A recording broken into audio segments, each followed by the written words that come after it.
On vient de faire un communiqué écrit, mais vous me connaissez. Quand j'ai envie de dire quelque chose, je vais prendre mon téléphone, allumer ma caméra et puis dire ce que j'ai envie de dire. Depuis le 10 mai 2025, j'ai laissé les gens s'exprimer. Exprimer leur colère, leur indignation, leur frustration face à l'atrocité du crime qui a été commis sur bébé Mathis. Quand c'est arrivé, la première chose que j'ai faite, c'était de prendre mon téléphone et appeler le papa de bébé Mathis. Pour lui présenter mes condoléances, mais surtout pour lui dire à quel point j'étais navrée et profondément désolée de ce qui s'était passé. Il a accepté mes condoléances, mais il m'a surtout rappelé que ce n'était pas ma responsabilité, parce que mon père c'est un adulte, et que tout était désormais entre les mains de la police. Parce que oui, mon père est entre les mains de la police depuis le 10 mai. Quelques jours après, des membres de mon équipe sont allés sur le lieu du deuil pour essayer d'organiser une rencontre avec la famille qui a dit qu'elle n'était pas prête à nous recevoir, ce qui est normal et ce qu'on a compris et respecté.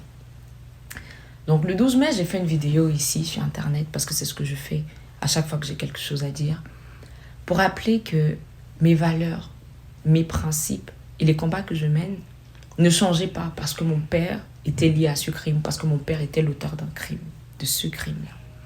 Ça ne change pas qui je suis ou ce que je défends. Et j'ai crié fort que justice soit faite. On a laissé la personne coupable. On est venu m'accuser.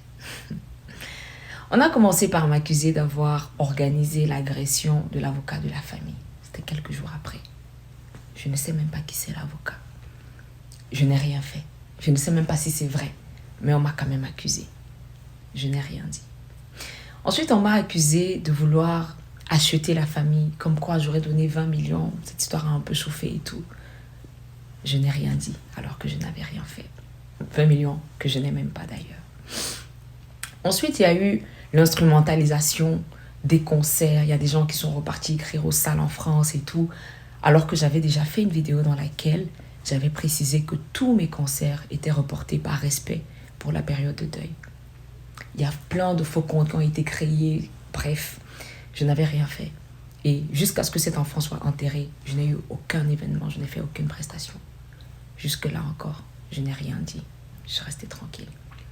Après ça, on m'a accusé d'avoir fait sortir mon père de prison ou des cellules quelques jours avant parce qu'il aurait tué quelqu'un d'autre.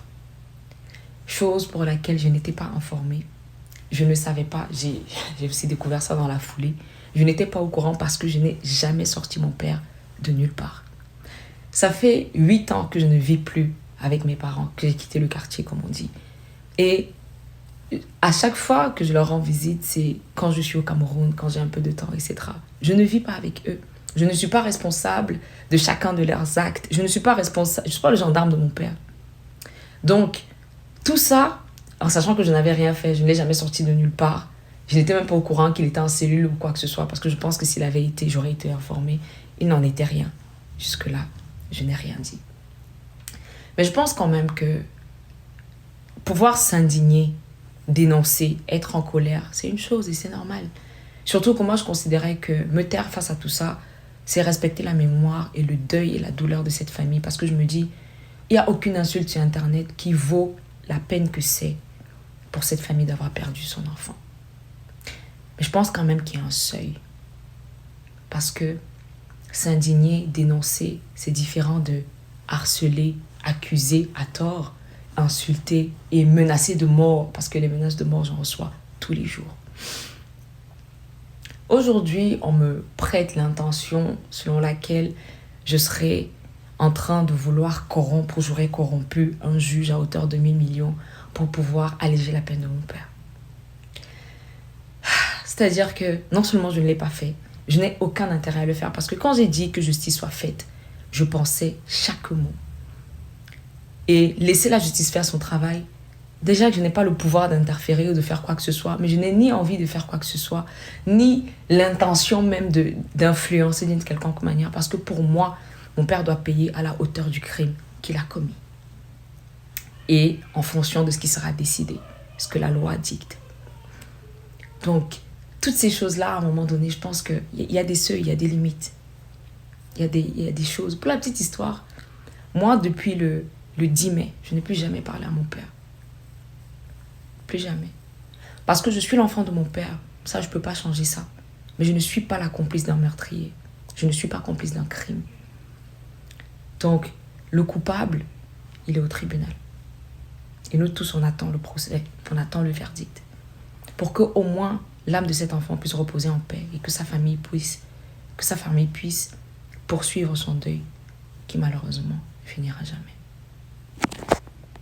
50 ans de vie sur Terre, ça se célèbre et c'est exactement pour cette raison que la reine-mère a décidé de fêter son 50e anniversaire sur Terre. Et qui de mieux que Tata Pao pour assurer la prestation traiteur pour